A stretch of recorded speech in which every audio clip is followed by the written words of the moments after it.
The house that remembered how to sing. It began with a hum. Not a loud hum, not a scary one, just a small, soft sound drifting through the village of Willowbrook on the first cold evening of autumn, the kind of evening when everyone pulls their scarves a little tighter and the street lamps flicker on one by one like sleepy yellow eyes. The hum came from the old house at the end of Maple Lane, the one with the crooked chimney and the ivy growing over its windows like green curtains. Everyone in Willowbrook knew that house. Nobody had lived in it for years. And yet, every evening at exactly the same time, it hummed. A girl named Mika was the only one who noticed something strange about it. She wasn't just hearing a sound, she was hearing a song. Mika was 8 years old, with 2 front teeth still growing in and a habit of talking to things that couldn't talk back. Teapots, garden gnomes, the moon. She lived 2 doors down from the humming house with her grandmother in a cottage that smelled like cinnamon and old books. "Gran," she tugged her grandmother's sleeve as they walked home from the bakery, arms full of warm bread. "Do you hear that?" Her grandmother paused. The wind rustled the maple leaves. Somewhere far off, dogs barked at nothing in particular. "Hear what, love?" "The house is singing again." Her grandmother smiled, the way grown-ups do when they think a child has imagined something lovely. "Old houses creak, dear, that's all it is. Wind in the chimney." But Mika knew wind didn't have a tune, and this tune, soft, slow, a little sad, sounded almost like someone rocking a baby to sleep 100 years ago and never quite stopping. That night, lying in bed, Mika could still hear it faintly through her window. 3 notes, over and over. Up, down, pause. Up, down, pause. She hugged her blanket tighter and made a decision. Tomorrow, she would find out who or what was singing. The next afternoon, while her grandmother napped in her reading chair, Mika slipped out the back door with her red rain boots and a flashlight she wasn't supposed to touch. The gate of the old house creaked open on its own, as if it had been waiting for her. The garden inside was wild and overgrown, but not frightening, more like a garden that had simply fallen asleep and forgotten to wake up. Weeds curled around a rusted swing. A stone bird bath sat cracked and dry. Everything looked tired. Mika stepped onto the porch. The humming stopped. "Hello?" she said. Silence. Then, very faintly, the floorboards beneath her feet gave the gentlest creak, almost like a sigh. "I know you're in there," Mika whispered, feeling braver than she looked. "I just want to know why." For a long moment, nothing happened. Then, the front door, old blue peeling paint, swung open by itself with a soft groan, as if inviting her in. Mika's heart thumped, but her feet, curious as ever, carried her forward anyway. Inside, dust floated in the afternoon light like tiny golden fish. Sheets covered old furniture. A grandfather clock stood frozen at 7 minutes past 3, and in the middle of the room, hanging crooked on the wall, was a portrait of a family, a mother, a father, and a small boy with a gap-toothed grin standing in front of this very house when it had been bright blue and full of flowers. "This is your family," Mika said, softly, without quite knowing why she said it out loud. The walls seemed to shiver just slightly, like a held breath. And then, In a voice made of creaking wood and rustling curtains, so quiet Mika had to hold her own breath to hear, the house spoke. "It forgot me," it whispered, "a very long time ago, and I forgot my song. I only remember 3 notes. I have been trying to remember the rest ever since." Mika blinked. "Houses can't be sad." "Everything that has been loved can miss being loved." Mika did not run away, though a smaller part of her wanted to. Instead, she sat down cross-legged on the dusty floor, right in a beam of golden light, and said, "Tell me about them. Maybe if you tell the story, you'll remember the rest of the song." So the house told her. It told her about the little boy in the portrait, whose name was Sam, who used to slide down the banister every morning before breakfast. It told her about the mother who baked bread every Sunday, filling every room with the smell of butter and yeast. It told her about the father who played an old wooden flute on the porch every evening, teaching Sam a lullaby, note by note, while fireflies blinked on and off in the garden like tiny lanterns. "He played it every single evening," the house whispered, "until the last one. Then the family moved far away, and no one ever finished teaching me the song. I only learned the beginning. Up, down, pause. That's all I have left." Mika felt something warm and achy in her chest, the kind of feeling that isn't quite sad and isn't quite happy, but sits right between the two, like a seesaw. "Then we have to find the rest of it," she said. "Every song has an ending. Yours is just waiting somewhere." "Where would we even look?" the house asked, and for the first time, it sounded almost hopeful. Mika grinned, gap-toothed, just like the boy in the portrait. "Attics," she said. "Grown-ups always forget things in attics."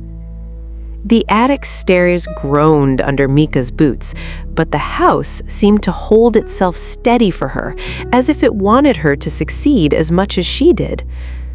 Up in the dusty dark, past cobwebs and boxes of forgotten Christmas ornaments, Mika found an old wooden trunk with brass buckles gone green with age. Inside, folded baby clothes, a chipped teacup, a photograph of fireflies caught mid-glow against a purple summer sky, and at the very bottom, wrapped in a moth-eaten cloth, a wooden flute. Mika lifted it gently, the way you'd lift something sleeping. It was small, carved with tiny swirling leaves, exactly the kind of flute a father might make for his son. "That's it," the house whispered. "That's his flute." "Can you remember the song if I play it?" Mika asked. "I don't know," the house admitted. "I've been alone with 3 notes for so long, I'm afraid to hope." Mika held the flute to her lips. She didn't really know how to play. She'd only ever managed a squeaky recorder in music class, but she blew softly anyway. A note came out, wobbly but real. Up. She tried again. Down. The house seemed to lean toward her, the way you lean toward someone telling a story you desperately want to hear the end. "Keep going," it whispered. "Please, keep going." Mika played the 3 notes she knew again and again, patient as the moon. And slowly, so slowly she almost missed it, the house began to remember. A floorboard creaked in a new pattern. A window rattled softly in time. The old grandfather clock, frozen for years, gave a single trembling tick, as though waking from a long dream. Note by note, the house began humming along, not the same 3 notes anymore, but new ones, rising gently after them, like the melody had simply been buried under years of dust and silence, waiting for someone patient enough to dig it out. Up, down, pause. Up, up, higher, down again, soft and slow, like something settling in for sleep. Mika lowered the flute, tears prickling her eyes without her quite understanding why. "That's it," the house said, and its voice was different now, warmer, fuller, like a person who has just remembered their own name after forgetting it for years. "That's the whole lullaby. Thank you. Oh, thank you." The dusty sheets over the furniture seemed to glow faintly gold in the last of the afternoon light. Somewhere outside, though it was far too early in the evening, a single firefly blinked on in the overgrown garden, as if the world itself was answering the song. "Will you still be lonely now?" Mika asked quietly, tucking the little wooden flute against her chest. The house seemed to think about this, the way old, wise things think, slowly and with great care. A song doesn't need someone to stay forever to be worth remembering. It only needs someone willing to hear it once and love it. You did that for me. I don't think I'll forget again. Not this tune, not the boy who taught it to me, and not you, little one, who helped me find it. Mika smiled, and this time the achy feeling in her chest had turned soft and warm, like bread just out of the oven. "I'll visit," she promised, "and maybe you could hum it every evening, not because you're sad, just because it's a good song, and good songs deserve to be heard." "I would like that very much," the house whispered. That evening, Mika walked home just as the sky turned the color of ripe peaches, the little wooden flute tucked safely into her coat pocket, a gift the house had insisted she keep. So the song lives in 2 places now, not just one. Her grandmother was waiting on the porch with a lantern and a worried smile that melted into relief the moment she saw Mika running up the path. "There you are! Where on earth?" "I found out why the house sings, Gran," Mika said breathlessly, climbing into her grandmother's arms even though she was almost getting too big for that. "It's not sad anymore. It needed someone to remember its song with it." Her grandmother didn't understand all of it. Grown-ups rarely do, not right away. But she saw the wonder shining in her granddaughter's eyes, and that was enough. She wrapped Mika in a blanket, gave her warm milk with a spoon of honey, and tucked her into bed beneath a window where the maple leaves rustled like gentle applause. That night and every night after, at exactly the same hour, the old house at the end of Maple Lane hummed its lullaby into the cool evening air. No longer 3 lonely notes, but a whole song, warm and complete, drifting over rooftops and gardens and softly closing eyes. And if you listened closely enough from your own window on a quiet autumn evening, you might just hear it too. Up, down, pause. Up, up, higher. Down again, soft and slow, like something settling in for sleep. A song that was found because someone was kind enough to stop and sit and listen. Sleep well, little one. The song is still playing. It always will be.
you.